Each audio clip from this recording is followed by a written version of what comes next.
Bom, vamos lá para mais uma aula. Eu já me perdi, mas essa é a aula 10, se eu não me engano. Vamos só para um rápido esclarecimento da aula passada, sempre tem um esclarecimento, porque eu dei meio que um pulo do gato. Pulo do gato não, eu coloquei a carroça na frente dos bois, por assim dizer. Porque eu tinha falado de vetor, mas eu não falei exatamente de campo vetorial, eu fui direto utilizar campo vetorial sem falar. Mas a ideia é muito simples. Uma variedade, a gente tem, como eu disse, para cada ponto, nós temos definido um espaço tangente, né? Dependendo do ponto, um ponto Q tem associado um TQM, um espaço tangente aqui. E aqui em Q tem vários vetores, ele forma um espaço vetorial. Cada ponto tem seu próprio espaço vetorial. Mas a gente pode definir essa variedade, pelo menos uma sub-região dessa variedade, vamos dizer que é uma sub-região, todos os pontos dessa variedade, em cada ponto, associar um vetor. Isso a gente faz em mecânica clássica também, né? Campo vetorial simples. Estou colocando setinhas, mas obviamente não são setinhas. E um campo vetorial é exatamente uma função que para cada ponto da variedade tem associada a ela um vetor. Então é uma coleção de vetores, nada mais do que isso. E se a gente escolher um subconjunto, por exemplo, a gente pega aqui, obviamente estou pegando um número finito de vetores, né? Porque mas vamos fingir que tem um número infinito de vetores. Dado um campo vetorial, eu posso construir uma curva. Muito mal construída aqui, né?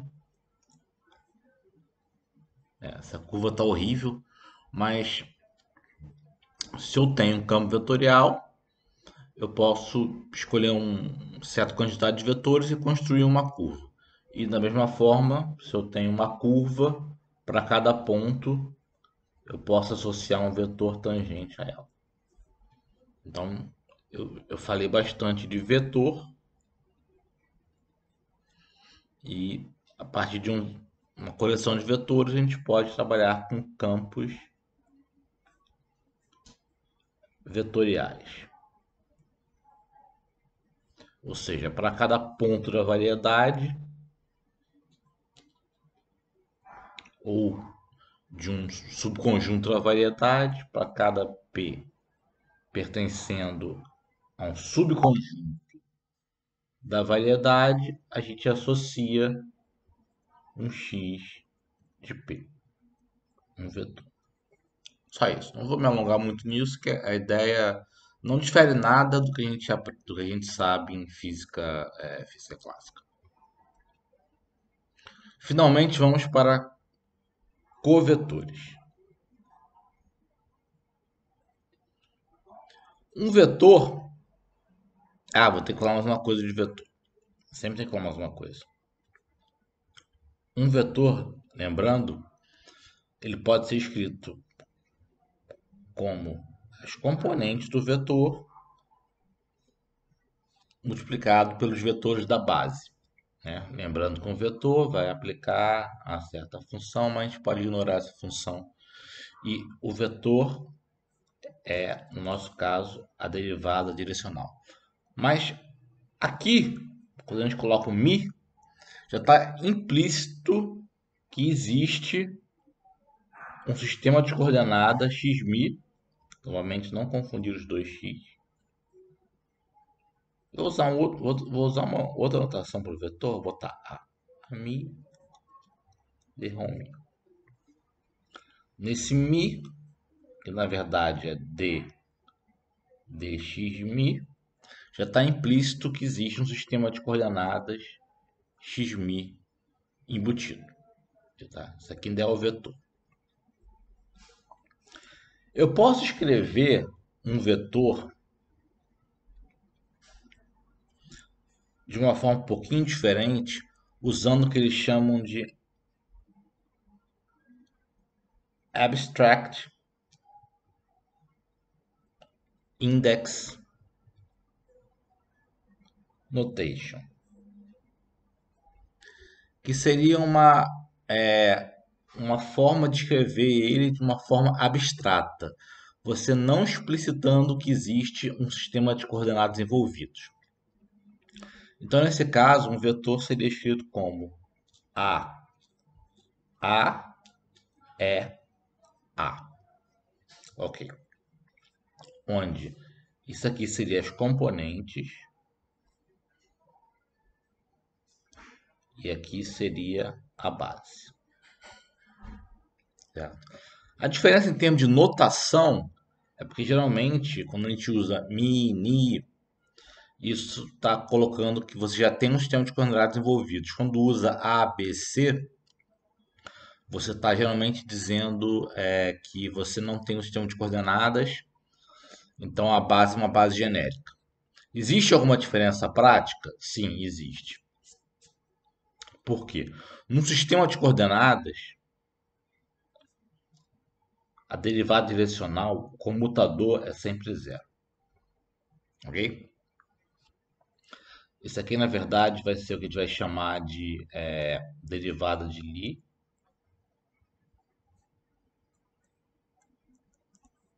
Ou, no caso, Lie bracket.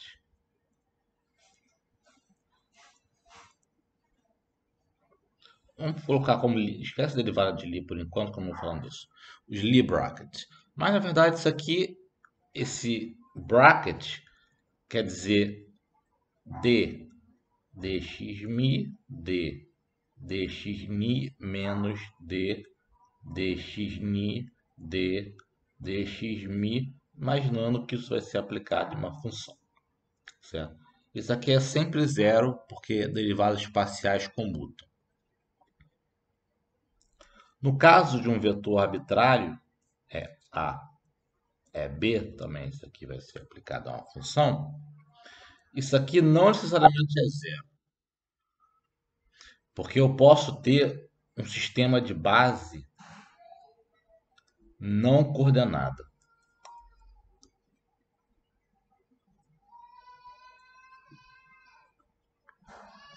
certo? Quer dizer que você tem uma base para o seu espaço vetorial e essa base ela não vem e não gera um sistema de coordenadas. Na prática, dificilmente você usa isso, mas às vezes você usa. Tá? Não vamos entrar em detalhes por enquanto agora, mas eu queria chamar essa atenção que existe outra forma de escrever e que é uma forma mais abstrata. Só um instantinho. Nós vamos provavelmente voltar a isso em algum momento no futuro. Mas veja só, o vetor, a componente do vetor, que eu vou reescrever aqui do lado, A igual a. Vou colocar na forma de componente. A componente do vetor está associado àquele tipo de vetor que a gente chamou de contravariante.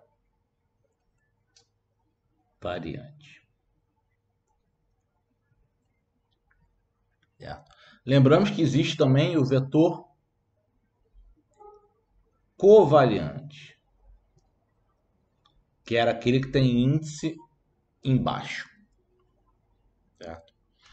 Então, já podemos pensar que se eu for construir algum outro objeto utilizando esses componentes, o que vem aqui, seja lá o que for, vou botar um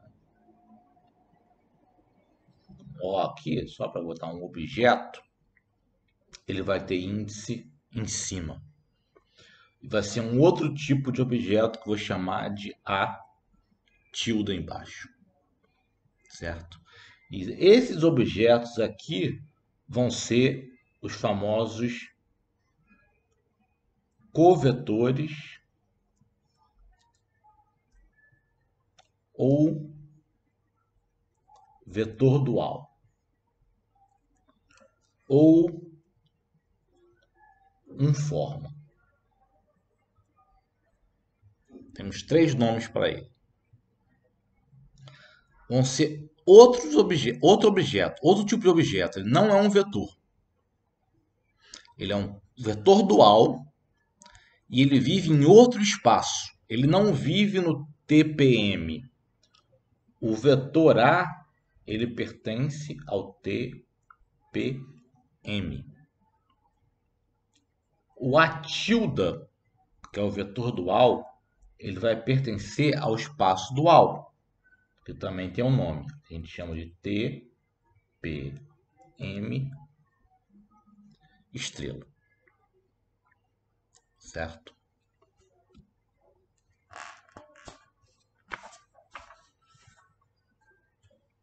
Lembrando que vetor é o objeto que atua numa função e te leva a um número real. Esse é o vetor. E o covetor, ou dual, eu prefiro chamar ele de vetor dual. O vetor dual, ele é um objeto que ele atua em um vetor e te leva nos reais. Ele é um operador que opera nos vetores.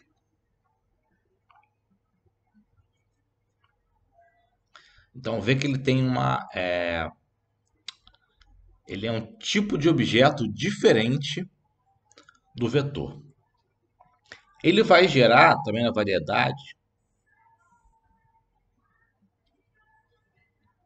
A gente tem num ponto, em cada ponto, a gente tem um vetor, um espaço vetorial, TPM, e esse espaço vetorial ele induz um espaço vetorial dual, TPM estrela. E a gente tem que estudar agora como ocorre essa indução. Ok?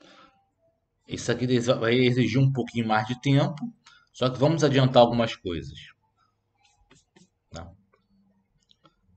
O nosso vetor, em termos da base, de uma base coordenada, ele é AMI d1xmi. Vamos lembrar que a gente já mostrou lá que isso tem uma função que é de y em x. Um minuto.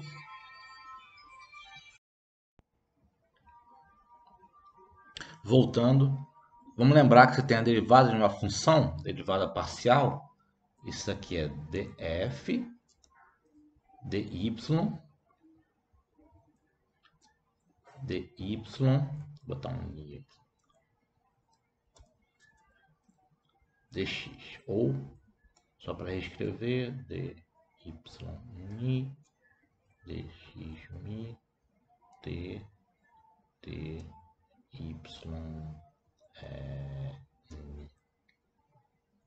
de uma função, isso aqui é o t, dx mi, de uma função. Então a derivada de uma função parcial, ela se transforma com dy dx, certo? É a nossa base. A gente já pode pensar que o vetor dual, que eu vou chamar de a tilde, eu vou botar um a mim embaixo, a gente vai querer que a base se transforme diferente. E vamos lembrar que o que se transforma diferente é a diferencial. Você tem uma função, a diferencial da função de y de x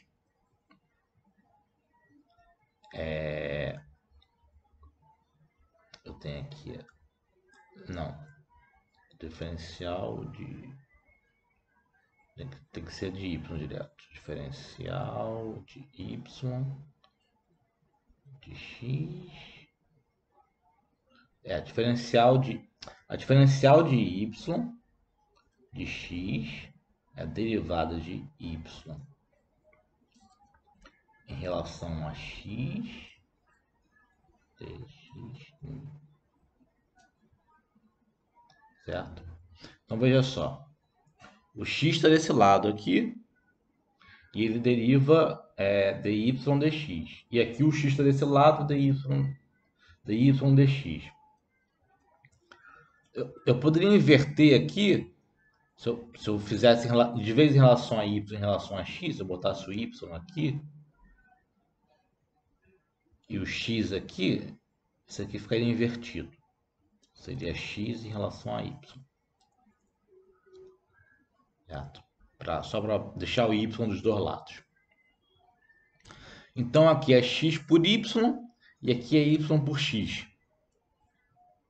Que é aquela segunda forma de transformação que nós comparamos. Então já posso pensar que aqui vai vir, o que vai vir aqui vai ser um tx.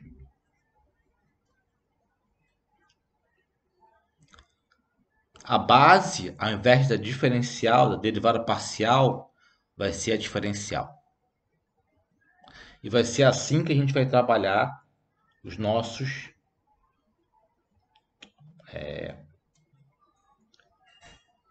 vetores duais. Ou, como vamos ver também, isso aqui vai ser chamado unforma. E essas unformas, esse dx_mi, eles vão operar em vetores. Ani. Isso aqui vai te dar um número real. Certo? Já para adiantar o que a gente vai fazer, olha só. Um exemplo muito, muito simples. Duas bases, né? Temos a base do vetor dual e a base do vetor. E a gente vai ver que aplicando a base do vetor dual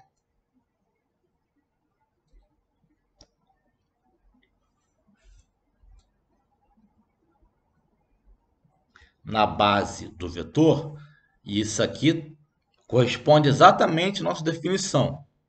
Um vetor dual aplica-se a um vetor. Um vetor dual aplica-se a um vetor que te dá um número. Isso aqui vai ser o delta de Kronecker. Então, a base do vetor vai te induzir uma base dual. E a gente vai poder criar o nosso espaço vetorial dual, que é o T, P, estrela, M. E com esses dois objetos, vetores e covetores,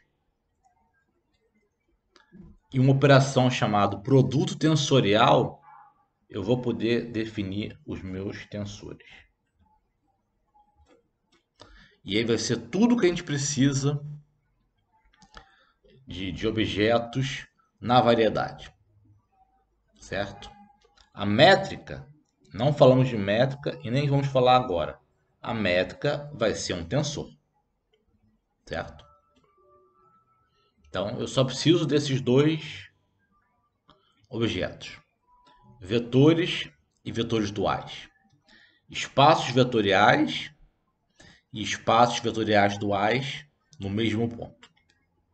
Tá ok? Então, na aula que vem a gente continua e vamos continuar falando de covetores, explicar novamente, tentar dar uma interpretação geométrica, é um pouco mais difícil, um pouco mais abstrata, e nem todo mundo gosta, eu particularmente não gosto, mas vou falar rapidamente. E tentar fechar essa parte de vetor dual, que a gente já pode entrar em tensores. Então até a próxima, um abraço.